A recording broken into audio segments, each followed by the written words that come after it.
You did. You nailed the lining. Did I? Do you feel well lit? I do. That's really important to me. I want you to just like feel welcomed and I feel that I'm in the light, in the warmth of a glow. Hello, I'm Akie Bermiss. I love your voice so much. We are two musicians that we're going to be talking to each other. I'm going to heavily edit as well. Good. I'm going to make you feel so good. I need to be heavily edited. This has been true for my entire life. Okay. So, with whom do you play the most with? With whom do you play the most with? With whom doth I play the most with? Yes. A little band called Lake Street Dive. That's where I was going with this. Great. I feel like you and I both have a podcast voice. We do. And we're going to use them. And we're going to use them today. Fantastic. Wow. I mean, I have so much to learn from yours, actually. No, what are you talking about? I'm learning from... This is like an improv game. I enjoy a timeline. Okay, great. A life timeline to give ourselves like a map of what's happened to you. Great. And why we're still here doing it. No, that's a great question. I hope the timeline gives us the answer to that question. That's what I'm hoping. I don't know that in this moment, but maybe after the timeline, but right now, do not know why. We're still here doing it. Oh, wow. You know? Sometimes really? I feel like I have it. Sometimes I'm like, this is what it's all about. And then I'm like, is it though? Immediately thereafter. You know what, can I go, let's just go straight there. God, I'd love to. Wow, joy. I'm experiencing so much joy right now. Forget this timeline. Let's talk about why we're here. Let's just go straight there. You're in a pattern of pretty consistent playing and recording. Generally speaking, yes. Okay, generally speaking. I'm wondering about what you just mentioned was, why are we still here? Sometimes I get it, and like maybe the skies open up a little bit, and you're like, okay, I want to know about the moments that go, nope, you don't know why you're here. I don't know if I was as sensitive to them in my younger days as I am now, but now I'm very like open to how I'm feeling, as opposed to like, I don't know, whatever you think about when you're a kid. So, And when you mean that when you were a kid, just being like you're less aware. Yeah. You're just sort of like, I gotta live, man. You don't know why you're doing anything. You're just being. I'll feel sometimes on stage, in performance, especially when I play solo shows, and I can't ever take a break from like both my hands are going, I'm singing, I'm thinking, I'm looking at the audience. Like you reach this flux state, and then it feels like part of you is looking down on you, and it's going like, yeah, dude, this is the moment. Like a disassociative kind of thing. Yeah, although I don't feel like I'm losing. I don't feel like I'm disassociating. Like what I would disassociate in like a terrible situation and go somewhere else. Oh, right. I feel like I'm still there. Okay. I'm also somehow an audience to myself, if that makes sense. Yeah. Mm-hmm. And because so much is going on, and I'm not, I guess ego gets sort of like so overworked that it sort of like starts to melt into the rest of your brain, and then I start to feel like I'm witnessing as opposed to like doing or whatever. Yeah. And in those moments, sometimes I'll feel like this maybe is probably ego coming back. It's like not being able to enjoy that moment of being ego-less. Instead I go like, fuck, yes, we're doing it. Listen to that thing you just played and that thing you just sang, and that person's reacting that way. This is what we do it for. And then sometimes I'll have it when I'm writing a song, I'll be like, yeah, oh, that's a great idea. And I get excited. And then, to answer your question, pretty much every other time I'm alive, I'm not sure if why I'm doing it. You know, so I've been working on meditation lately. Great. And there's, thank you. There's one meditation I've done where you inhale and you exhale, and you focus on the change from exhale to inhale. Okay. Just on that moment, that one moment of switching from inhale to exhale. I wonder if you can go back in your mind, what happens?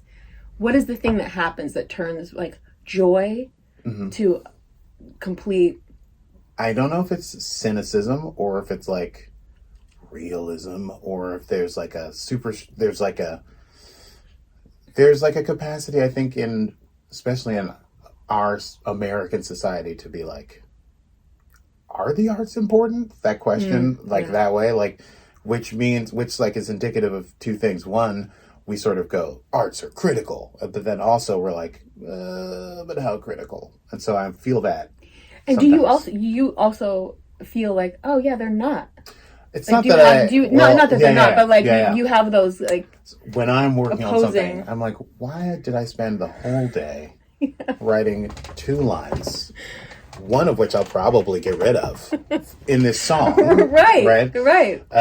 And you just like it often comes like to be to be completely frank, when I'm like peeing and thinking about what I'm going to do next, I'm like, why am I doing this? Why? Because that's like a break in your like thought, your focused thought. Right. And I'll just be standing over the toilet thinking, is this important to do? Like, is it important to finish writing this song today? Or is there some other, I don't know if I think I should be doing something else, but I'm like, is it good? Are people really deriving something useful from this, or is it a momentary entertainment? Is it part of the human condition? Does it like soothe something or ameliorate something in our human day to day, or is it a trifle? I guess that's my. So these are the questions that go through your mind. Rolling. Do you have a moment where you're like, oh, okay, I found some answers to some of these? Yeah, for moments.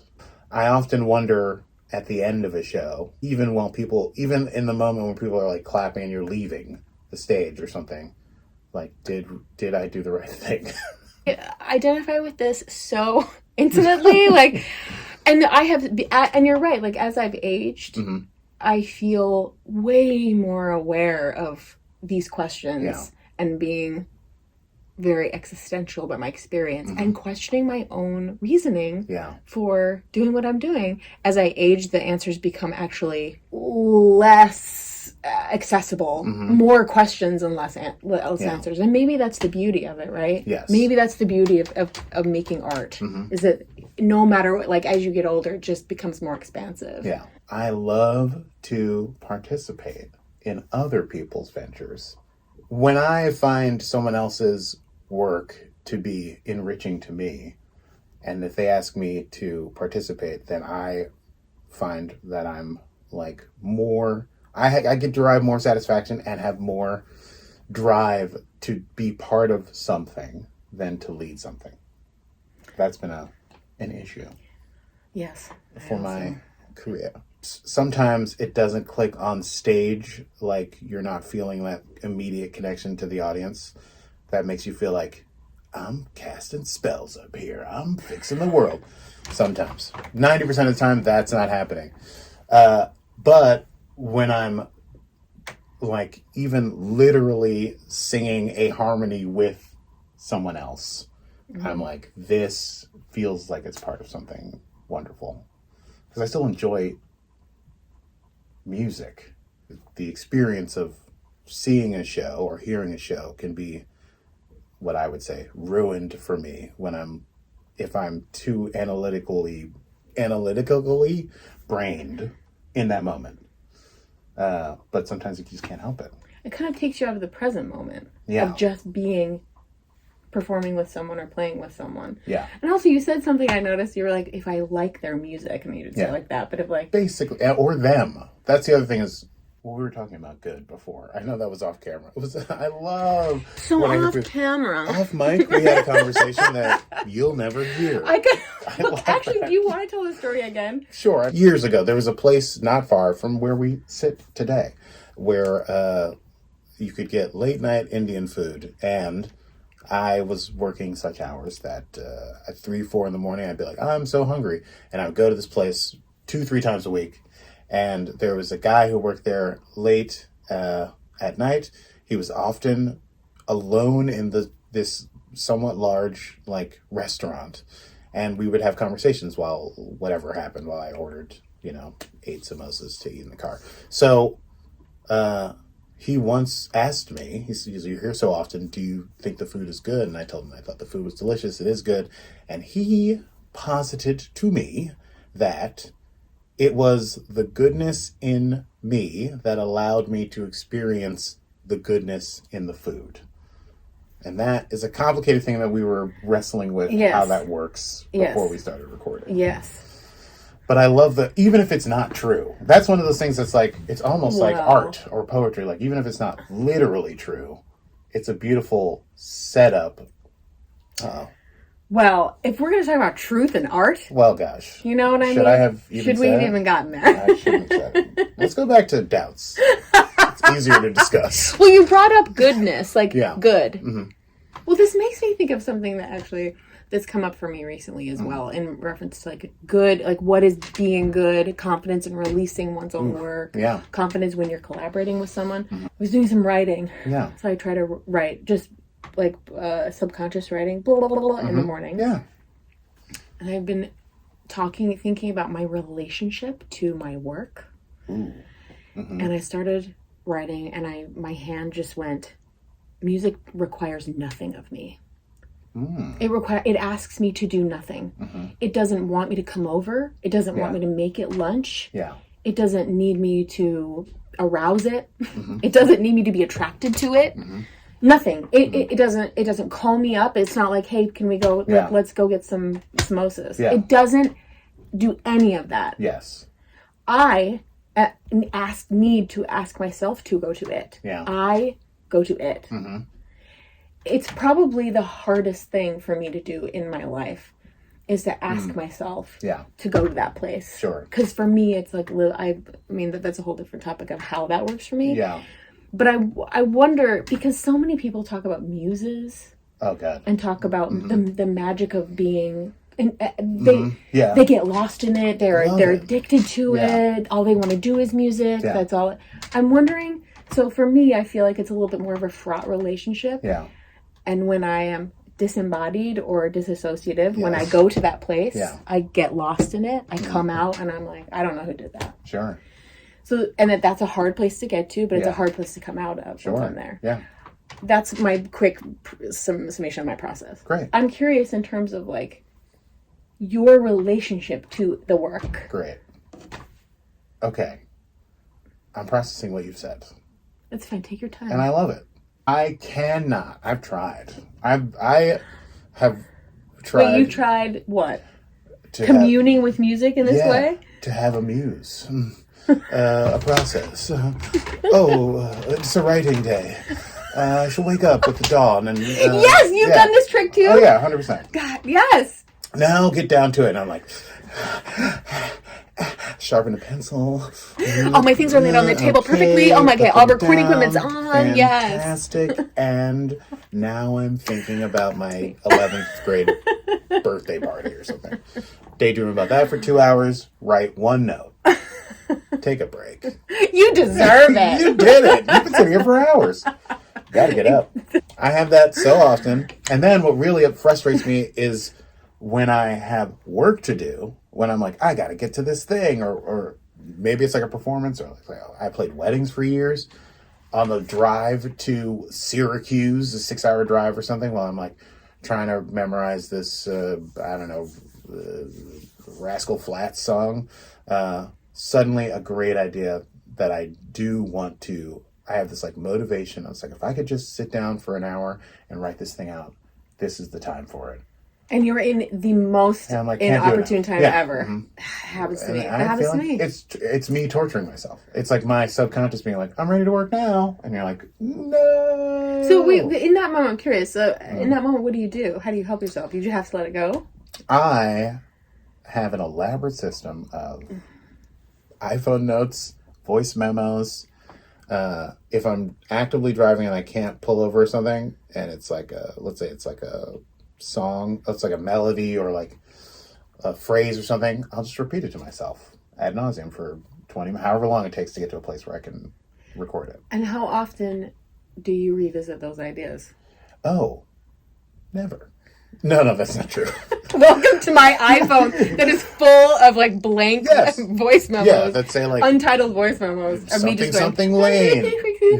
Yeah. Yeah. Great idea for the third act of a symphony we haven't written in. That's the leitmotif. And then you could right? And then I'm like, great, okay, good. Boop. And on rare occasions, I'll go back and I'll listen to it. I'm like, what was I even? What? Yeah. Well, then I have this thing where I'm like, this time I'm going to record it in a way that's useful to me. which is like a thing I try to do. I go, this is an idea that you have that is in this context. You walk yourself. I explain you myself. Walk your future self through it. Yeah. And I go, all right, here's the key. You know, like I do all this now, and does that make a difference? Do you find somewhat? Are there times where you pull the car over? Oh yeah, tons of times. See, I hear this. My projection now of you that you truly have an intimate relationship with music. If you are willing to pull the car over, I have an intimate relationship with wanting to have. I don't want to lose. I've lost too many good ideas. That's my biggest fear. So I have like a fear. That's not my biggest fear. I have bigger fears. I don't want to be my shark. My biggest fear musically, or something that does give me like a hint of anxiety, is the idea that I'll have a great idea that I love and I won't write it down. And then I'll be like, I'll remember that later. And then 3 hours later, I can't remember what it is. See, my challenge for this is that it can't be that great of an idea. Yeah. If it floats away. Do you think so? God, that's really reassuring to think. My metaphor for this is any relationship in your life. Yeah. Oh, interesting. Oh. Mm-hmm. That whole thing, if I let it go and it comes back to me, it was meant to be mine. Mm-hmm. Yeah. I sort of agree, although I feel like my intimate relationship with music, thank you, is I'm so sorry. Do I need to leave the room? No, Should I go? It's fine. Is that it's chimeric. It's like music, you love it, and even if I feel like it's always with me, it's not always creatively inspiring me. Sometimes we're just Netflixing and chilling, me and music. Like sometimes music is like, why don't you sing this song from Sweeney Todd, all day? That's the only thing I'm going to give you. Did you want new ideas? Too bad. The only thing you can think of is nothing's going to harm you for 48 hours. The time I've been the most creative is usually like 11 to 4 in the morning, 11 p.m. to like 4 a.m.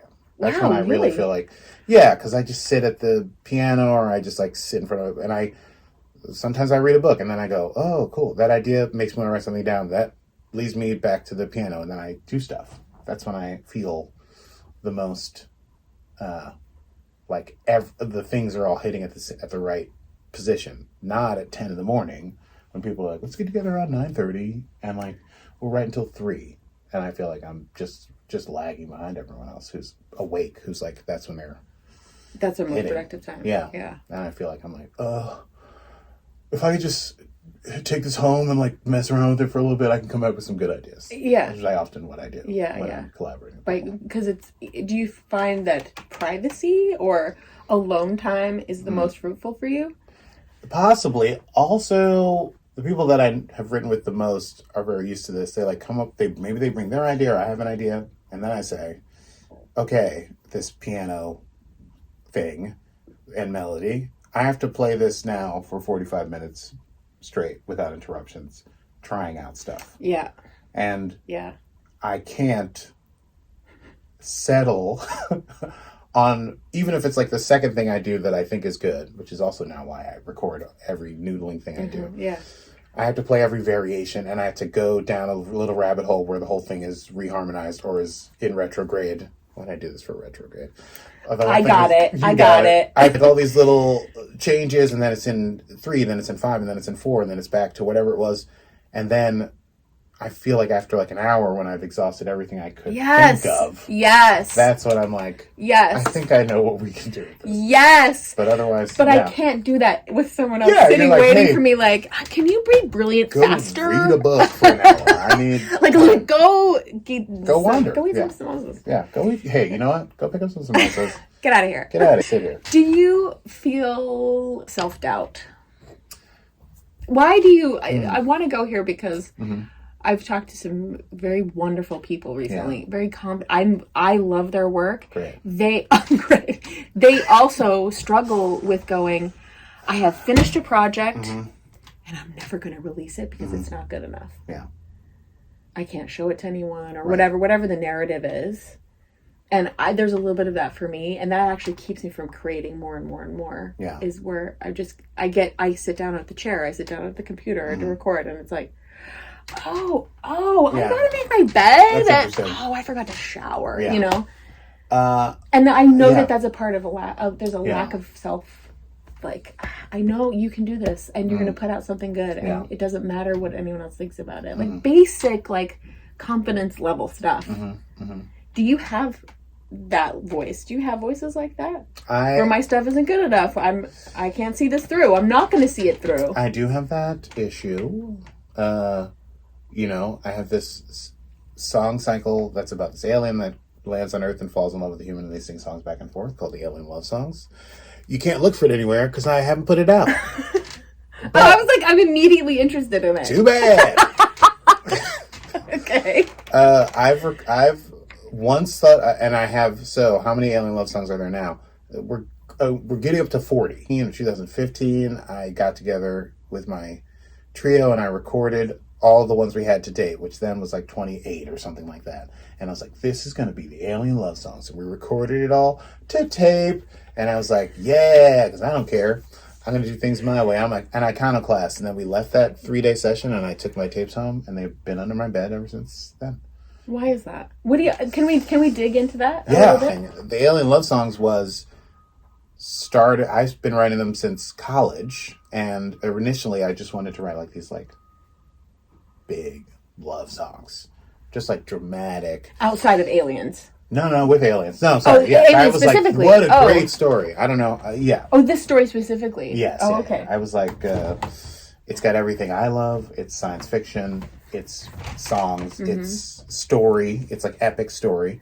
Like, why am I not putting them out? I have no idea. I have no confidence in them. May I venture? I would love for you to venture. I'm going to armchair you right now. This is your show. Here's what I mean, just this tiny little background about this. This is your baby. Yeah. There has been an impassioned plea from your little creative voice to do this. Yeah. Something has been calling you to do this specific alien love song idea forever. Yeah. I have these same ideas that are just back there being like, but we're ancient ideas, Emily. Yeah, well, that's the other thing, because you're like, well, now this is passé. In 2004, whenever I thought like this would be cool, there was like some Radiohead songs about an alien. Some, like now it's like aliens are cool again. And so then I doubt myself, like, is this even worth telling this story? Well, but then that's where that's why I'm asking you to go a little bit deeper on this, because this is interesting to me. You chose aliens, but you chose love songs specifically, which I think says a lot about you. Sure. And the fact that it's stuck around, and that you did all this prep and work that is sitting under your bed, like... Do you feel ashamed? Do I feel ashamed? Is that too strong of a word? That might be too strong. Because here's the thing. At my shows, especially solo shows of late, I'll sing as many of them as I want. Oh, you'll bring them out? Oh, yeah, I'll sing them. Oh, this is a matter of just having this project out. Now, here's where this takes me now. Please. Permanence. Yeah.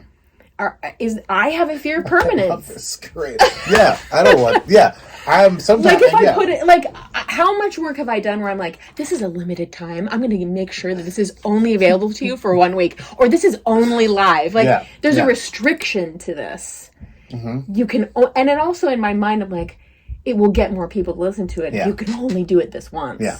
Which is... Come on. That's preposterous. Well, it's a marketing ploy. For sure. Apart from it also being like... I don't want you to hate it, so I'm just going to put it out there for a second and then pull it back in and then put it back in my pocket. I'm so sorry. I had to do that, and now I'm back. Wow. I mean, it's also, I realize how much I lean into excuses. Yeah. Oh, this wasn't my idea. I was asked to do this. Something like that. So... I don't have that for alien love songs. Like, no one's asked me to do it. Well, that's what I mean. Like, things that become personal projects. Okay, full disclosure. Ready. It is such a burden to make something worthy of how I've imagined it. And I feel not up to the task of it. Yes. So part of it's definitely the like, I don't want people to judge it, so I'll just do it live, and then if you hate it, I will tell people, like, this song is about an alien that crash lands on Earth, and it has the word spaceship in it, or whatever, and if you hate it, I tell them, like, feel free to walk out. Like, you don't have to like it. I encourage you to express your distaste. That, like, helps me soften the blow to me that I wanted to look out in the audience and see people going, like, oh, I hate this, which is my greatest fear, that they're not entertained, that I look at and there's no reaction, there's no engagement. So you would rather someone express interaction by leaving? Yeah. You'd rather that? Well, here's the thing. Yeah. Man, this is getting deep. I have a couple of fantasies about my artistic integrity. Okay. And this is a safe space. Great. Okay. One of my number one fantasies is that I'll have like John Coltrane performs Love Supreme live in 1965, or Stravinsky, The Rite of Spring. Like, people will fucking hate something so much that they riot, that they abhor it.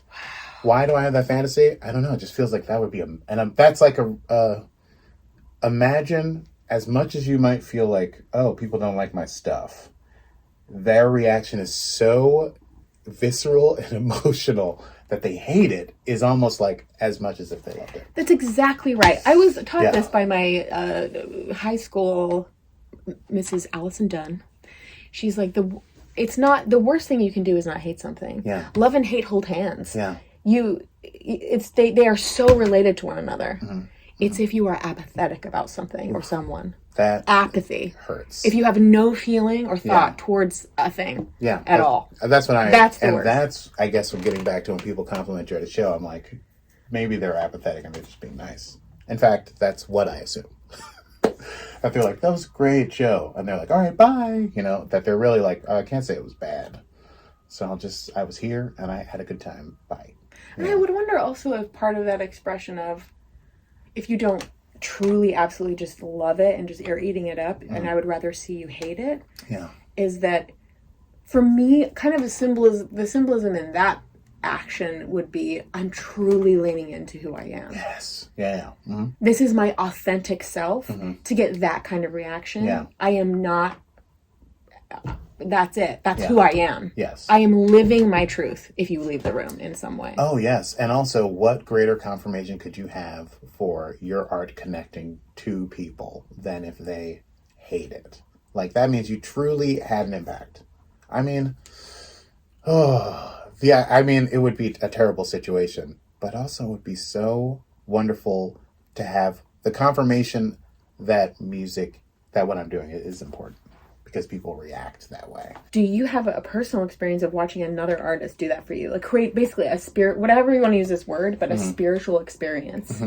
Yeah, I've had a few. What's your top? Like, if you have a top one? Before I had decided to do music, so didn't do music really until college, and so I went to college thinking maybe I'll explore this musical thing and see what it is, but I don't know, and I had to matriculate, as they say, into the music department. So I did a little matriculation concert. Things went well. I wound up playing, my teacher sent me out to play a show. And this is on piano, just to make sure. This is on piano. All and on vocal. Piano. Yeah. And vocal too. Yeah, I was songwriting even then. I had to play repertoire, and then because I was doing a composition degree, I had to play stuff that I composed. And because it was Bard College, I could be like, and here's a 30-minute fucking, beat jam poetry thing that I wrote. I had the opportunity to play a show in a town nearby Bard, and I went and played the show, and Brad Mehldau was playing the show as well. It was like it was because Nina Simone had died. It was a memorial show. Brad Mehldau, great piano player. He did a couple of tunes, and the person who had run the show had a little venue that they owned, and he said, Brad, this is, I'm getting caught up in the feeling. Brad's gonna hit the venue that this guy owned. This guy's name was Tony Falco. He's passed away. Rest in peace, Tony. But he had a venue that was like an old church that had been condemned in his town that he rebuilt in his backyard. And he had concerts there. He brought in like instruments and a sound system. It was all potluck and donation. Like, people brought coffee and donuts and put on this table in the back. And then you would watch incredible musicians who happened to live in this upstate area do shows for like 40 people. Oh, wow. Brad Mehldau was going to do a solo show there because he was like working on a solo record or whatever. So we went to see Brad Mehldau play solo. I sat I decided not to look at his hands because I didn't want to be distracted. So I sat the other side of the piano. Interesting. Close. That's interesting. Why do you? That's as I didn't want to be like, that's how you do that. That's how you do that. Right. Yeah. I didn't want to see it. Yeah. Because you understand it. Yeah. I need to also block myself from things I understand too. It. Yeah. Yes. Yes. And yeah, it was transportative. He also, I was like learning about music and composition and jazz, and he was like, "Oh yeah, I really love this band called Radiohead, and I'm gonna play this Radiohead song I've been working on." No. He played Paranoid Android. Yes, he did. Before he put out, he was like, "I'm just trying this out to see what I can do." I think he played like a 20-minute version of it. Like he just was like working stuff out on it, and it was like, "Oh shit."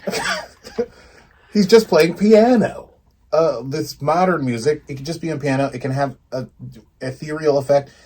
And again, that feeling of being out of, like, without physicality. Just experiencing it. But also, I remember feeling everyone in this room at certain points, because he did, like, address the crowd. I was like, everyone in this room is quiet as a church mouse. And we're all being blown away. And I can't believe we're getting to see this. I was like, I saw the show for free. I don't think I brought anything to the potluck because I was a student. But, oh my God. That experience made me confirm that I wanted to do music. Wow, that's so how, and powerful. I remember that feeling driving back and being like, yeah, I have to do music. It's like a thing that's going to be hugely significant to me for my entire life. Right. I've met Brad Mehldau now a couple of times. I've never brought this up because what would I say? In October of 2005 or something, I don't know if he would remember, like, did you choose to? But I remember him saying he played a bunch of stuff that was on other records. He played like a classical piece that from his conservatory days, and then he played this piece.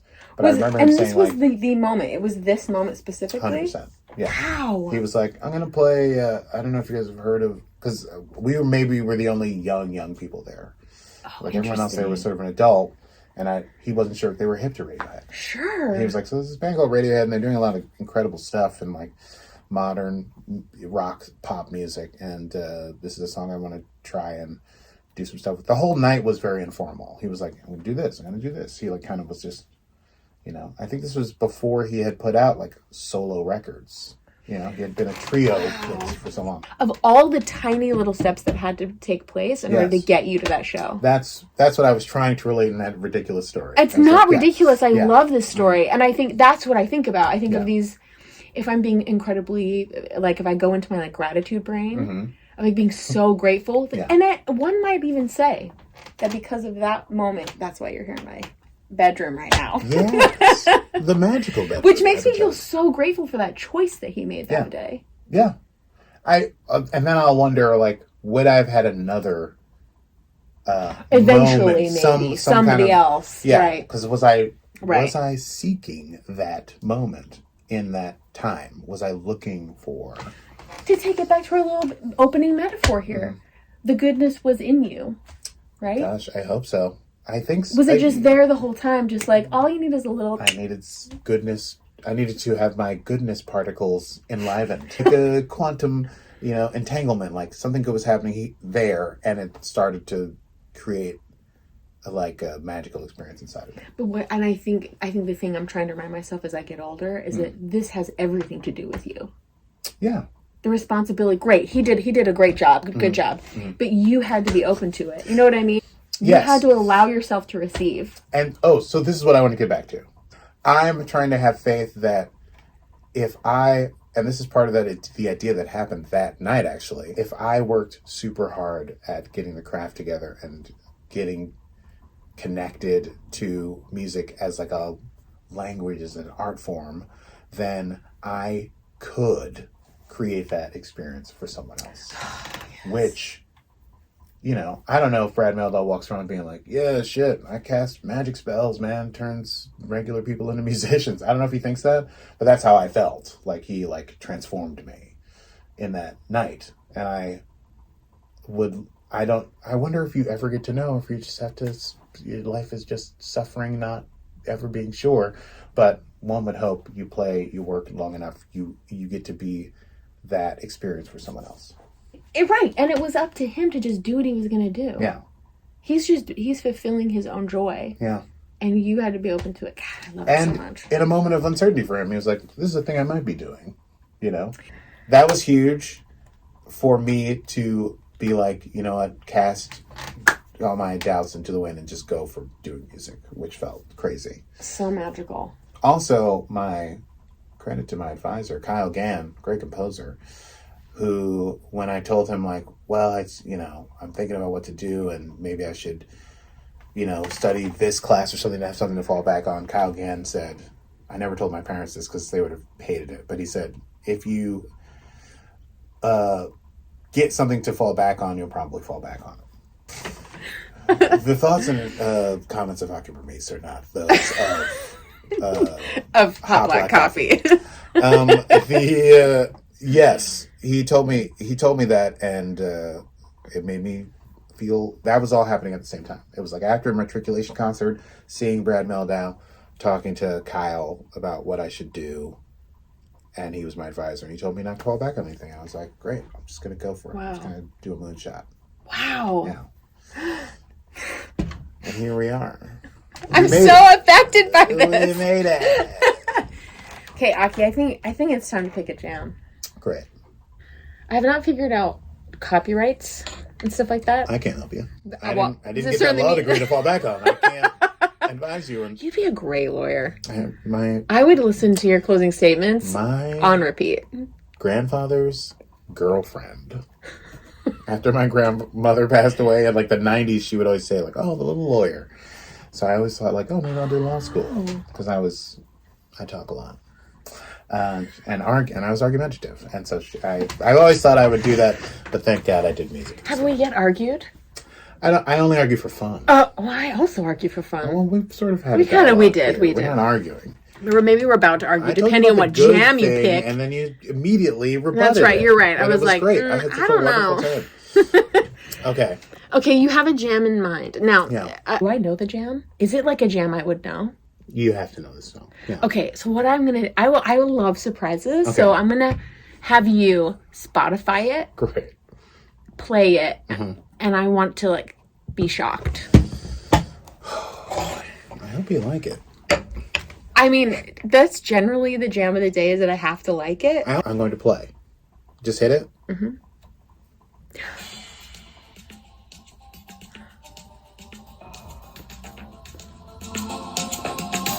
Wait, I know this. You do. Oh! This is such a jam! What? I'll get over you.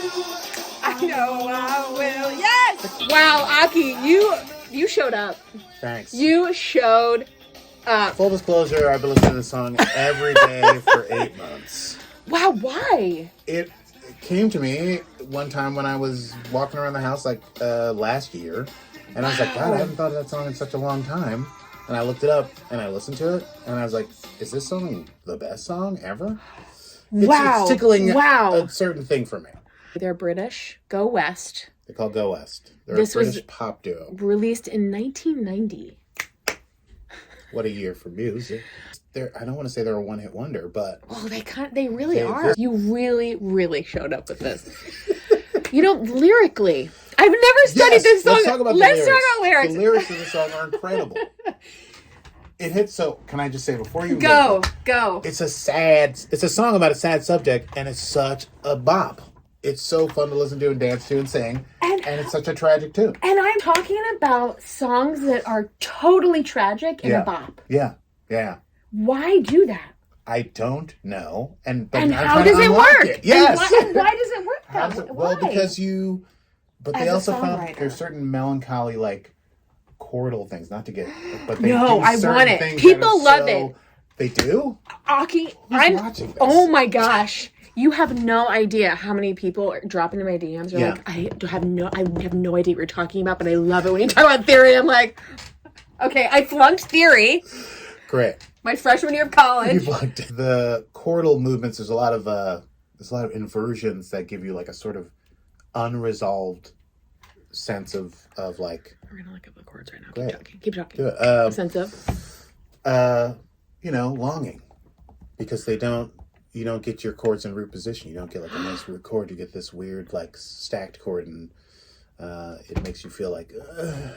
Ooh, interesting. Not, okay, so when we use the word now, we're going to go into theory. Great. Warning: when we say inverted chord, yeah, there is a root there's like a basic chord which has root, third, fifth. We're talking about triads. When we say an inversion, we're moving the root to a different place as you play it. It's not on the bottom. Normally the root's on the very bottom in the bass. Think about a tree with roots. We're going to flip it up and put it up. We've taken the roots away. That tree is floating there. Floating. Unresolved. Wanting to fall. Oh, that's so good. That's I stole that from my freshman year theory teacher. The theory that you did not flunk. Well, it's because he used weird examples like that. So we were talking about this as being a tragic song, and it's a bop. It's a bop. It's about having. I don't want to jump to the end, but if we need to, let me just say, there's some lyrics at the end that this guy is feeling heartbreak. It's about being not over somebody who broke up with you and being in denial of it, and it's called the King of Wishful Thinking. And the wish that the protagonist has is not that they'll be back together, it's that they're over being apart. It's not even I'm the king of wishful thinking, we'll get back together. It's like, I'm the king of wishful thinking, I'm not a complete wreck about our relationship. I'll get over you, I know I will. I'll pretend my ship's not sinking, and I'll tell myself I'm over you, 'cause I'm the king of wishful thinking. There was that. Yes. We actually have it here, that inversion. The end of the chorus is question time. So, over you, I know I will. You could say it's in minor, but it kind of is. And I'll tell myself I'm over you, right? 'Cause I'm the king of wishful thinking. Oh. That's the end of the fucking chorus. Play that chord one more time. I'm the king of wishful thinking. And that's a D minor 7. Yeah, D minor 7. It's the 2 chord. It's not even the 5 chord. When we're talking about 2s and 5s, we have a C major scale. A, B, C, D, E, F, G. I'll pedal for you. D, C. Okay, C is 1. D is the second chord in the key. It's not common in like a pop tune to use a 2. It's just not a thing that happens. And not for a and at the end of the end of a chorus. I'll tell myself I'm over you. Yeah. Because wishful thinking will get me there. Yeah, I'm the king of wishful thinking. And meaning, that is a king of I'm the king of wishful thinking, so I can pretend I'm over you. That's how good I have to be at wishful thinking. I'm not a duke. I'm not a... not a page. I'm not a beadle of wishful I'm not even thinking. A magician. Like, no. it's not even on magic. I'm like, I am the ruler of it. The sovereign of the land of wishful thinking. Oh, that is so good. Yeah. This is such a bop. So, what do you think is the appeal globally about this song? Like, why was it a hit? I don't know. I feel like the 90s is the 90s. 1990 is such a you're talking about turning over breath. That's like a turning over moment in music where a lot of we didn't really know what the 90s was going to be about yet. And really 1990 was more like the 80s. Still the late 80s. Yeah. And yet, so this is it has a lot of what the 80s figured out done well. Because I think a lot of the 80s was experimenting with production and whatchamacallit and cleaner, very digital sounds. And some people were like, I guess we'll do this. This is the new thing. And it sounds weird or it sounds okay or it's revolutionary. This seems like the package. There's nothing in this that seems like they tried something. They seem like this was their instrument. It's basically a boom, bap tune, but there's all these little sprinklings of little guitar lick here, little synth part here, little swelling thing here. There's a weird woodblock synth that happens. All these things, I could sing every hit in this song at this point. Does that make sense? Yes, yeah. So I don't know how much you want this. I don't need to fall at your feet just 'cause you cut me to the bone. These are the same chords and they do it again. I don't miss the way that you kiss me. We were never minor chord. 2. Ooh. If I don't listen to the talk of the town, maybe I can fool myself. So. And that G puts us right into like, I'll get and then we the land on 1. Yeah. C major. Right, the happiest. But it's a tragic. I have to state how much I love removing percussion, not percussion, because there's percussion there, but removing drums to emphasize. Yeah, and you get these lush synths, and the only percussion is. It works so. It is so effective. Yeah. Because if you heard, the synths are just washy. Yes. They're washing the whole thing. Yeah. And then when you remove synth and you're removing guitar, when you suck the air out of the room, it becomes so everything. You know what? Nerd. Beethoven does this. On the score, even if it doesn't say get quieter before the crescendo, you have to know to do it, because the emphasis, then everything feels louder. Mm-hmm. There's no pressure to create a whole different section of a bridge. No. You're using the same elements that we've already heard before. Yeah. The only difference here is the production and arrangement. Yes. And there's all these little fascinating tidbits are happening in that bridge section, which is really like a snippet of the verse here, a snippet of the chorus here, something, an instrumental, and then a pre-chorus, and then we go back into this like breakdown, and you just suck everything out, and then you're like, oh, this is different. You know, it reminds me of this thing I heard once from a producer. We were going to do a fade out, and he leans in and he's like, fade outs are for people who can't write endings. And it this reminds me a little bit of that vibe. Well, he can't write a bridge, so let's just arrange it. And a different guy said that if you take you'll know if a song is good if you take out everything, all instrumentation, and just play the song through on one instrument, and it's still a bop, it's still great. You got a great song. I often try to do that with songs that I've written. I try to do the demo, just piano and voice, and see if it still feels good. Right. And then when you add stuff in, it just makes it better. Yeah. Mm-hmm. Rather than trying to go like, oh, we got to hide the fact that there's no bridge here. I'm not saying that's what's happening here. I will disagree with this. People hate fades now. I get it. Whatever. You can't write an ending. That's unnecessarily challenging. Sometimes this song ends in a fade. Fade. That's a deep fade. There's like a huge horn hit there's a huge horn in the fade. Man, they really get you with that. Because my feeling is, if you do a fade is an ending that you have to make work. If you're lazy about a fade and you're lazy about an ending, they both suck. This fade makes you feel like this guy never stopped singing about how whoever he was in love with left a hole in his heart. Wow. And that horn hit right before it ends make you go like, oh, they must have done like another 2 choruses. It feels like they're still singing there. He's still the king of wishful thinking I to this love day. That. And it makes me want to listen to the song. As soon as it ends, I'm like, back to the top. I have that feeling. Do you think that's why they did it? I don't know. We're like, we want people to repeat this song, so we're gonna just fade it out. Because when a song ends abruptly, how else could they have ended it? Yeah, I'm the king of wishful thinking. I want to end this little talk and this little jam by asking you. Please. Now, I love a good cover. Yeah. I love covering songs. Yeah. I think it is one of the most fulfilling, fun things to do, especially a song that I'm not in love with. Yes. That I think, or a song that I'm in love with, but only like a couple of the elements. Yeah. Mm-hmm. I'm like, can I remove the element that I love, or can I keep in the element that I love? Always, yes. Having said that, you mentioned covering this song. Yes. How do you approach a cover? Well, obviously, I have not successfily covered this song. And will you do it now? That's what I'm asking you to do. I can't. You kind of did. I'll tell you what this is an organ. What I've been trying to do. Okay. These movements.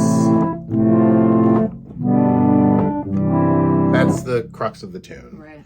And so I've been trying to find, first of all, I think I changed the key to E flat. Here's what I want to do with this song. I want it to groove still, but not with this groove. And I don't want to do all the production elements. I do feel like if you just play it and sing it, it's still a great tune to sing. It still is a great tune. Right. It doesn't need all the extra stuff. I was thinking about singing it without chords, the first 4 part, that first thing. Mm-hmm. Only maybe bringing in piano on the D minor. Oh. If I don't listen to the talk of the town. which I may also change this chord to make it more music schooly.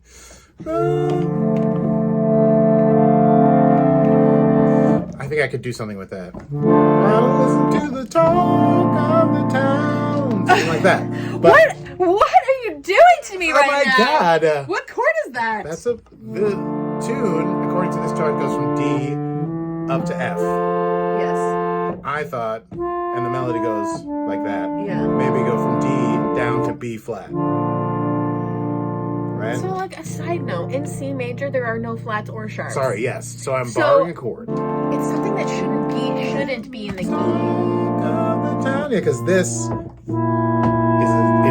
was an illegal sound. But Illegal.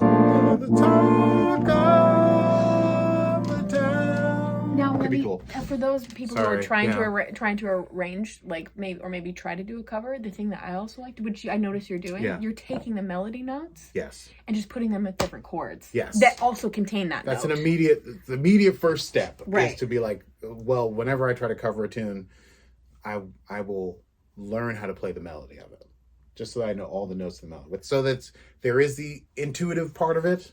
Like, I know I could sing this in any key, just walking down the street. Right. But also, I will know, this goes F, E, D. So it's good to know if you're going to then try to get into the harmony and start. And how many, and like, what music is so wonderful in that way, in that you aren't tied to one way of doing it. Yeah. There are a myriad and mixtures of different kinds of chords that you can put with a single melody line. It is true. It's just so gorgeous. And you can decide if you want to harmonize. You can over harmonize, which I don't necessarily want to do with this tune, but I thought about it. I could try to put a chord on each melody note. Right. That could be fun. But it would be. Then you'd be going to music school. You'd be like, hello, everyone. Here's how you reharmonize a song based on its melodic information. The song is in C major, but I've borrowed from a few modes. Perhaps you're familiar with the super low. I don't know if you know the Italian six, half diminished, 4/4, and the. This is a heightener for the 5 chord. So, Akie Bermiss. It has been such a joy for you to join me in my little studio bedroom, my home recording studio. The title of our podcast, where we're going to use our podcast voices. Yes, we're going to go back to our podcast voices. This is our podcast voices to end this episode of Jam of the Day, the special edition of episode 2 with Akie Bermiss, musician, composer, pianist, songwriter, and all around good-natured person.